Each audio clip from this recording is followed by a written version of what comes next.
Hello, BookTube. We're going to do another poetry class, another Poetry Tuesday. This one coming from our old standby, The New Yorker. This is a poem by Beverley B. Brahic. The middle name is B-I-E. The last name is B-R-A-H-I-C. And it's called Apple Thieves. And I'm curious, as usual with these poetry readings, these Poetry Tuesdays, I'll be curious to know what you make of it. I'll leave the text of it down below. Here is my admittedly amateurish reading. In his dishevelled garden, my neighbor has 14 varieties of apples. 14 trees his wife put in as seedlings because, being sick, she wanted something different to do, different from being sick. In winter she ordered catalogues, pored over subtleties of mouthfeel and touch. Tart and sweet and crisp, waxy, smooth and rough. Spring planted an orchard, spring projected summers, of green and yellow streaked, orange, red, rusty, round, wormholed, lopsided, nothing supermarket flawless, nothing imperishable. Gardens grow backward and forward in the mind, in the driest season, flowers. Of the original 14, 5 trees grow streetside, outside the hedge.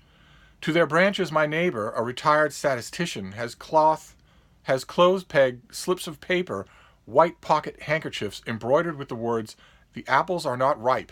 Please don't pick them." Kids had an apple fight last week. In September, when the apples ripen, neighbors are welcome to pick them, even those rare Arkansas blacks that spill over the hedge. Yes, I may gather the windfalls. Mostly it's the squirrels that throw them down. Squirrels are wasteful. Squirrels don't read messages a widower posts in trees. And I liked it. I liked that poem. It threw me at first. At first I was prepared to dislike it because of that parenthetical elaboration in the first stanza, different from being sick. The line is that because being sick, she wanted something different to do, different from being sick. And I objected right away because a reader of a poem is not going to need you to point that out to them, and also because it's grammatically incorrect. But it grew on me after that. Especially that line, because I think this is obviously once again a grief poem. We've hit a few of them this time in poetry readings on Poetry Tuesday. I think this is a grief poem, and I think your first hint of that is that wonderful line that gardens grow backward and forward in the mind.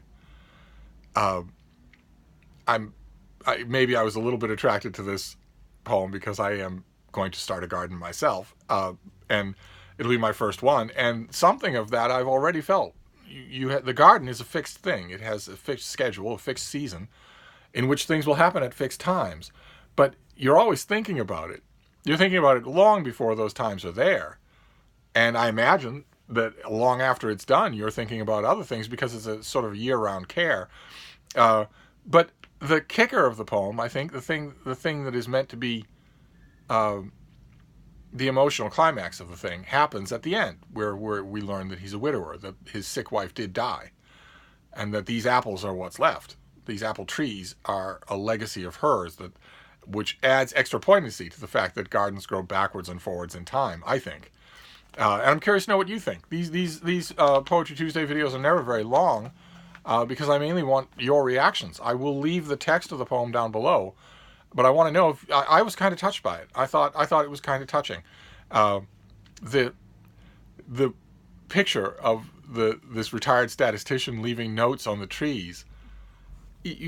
When you read the poem in light of what you know by the end of the last stanza, I think, in my mind anyway, I picture that was something she would have done. And she would have done it in a different way than leaving picky notes. That's grief. And that, I think, might add an element of poignancy to the title, Apple Thieves. But one way or another, I will leave the text. Let me know what you think. The thing I like about Poetry Tuesday is the dialogue anyway, because a lot of it opens my mind. A lot of you are much better readers of poetry than I am. So I'll wrap this up. I'll post this, and we'll be back. Thank you, BookTube.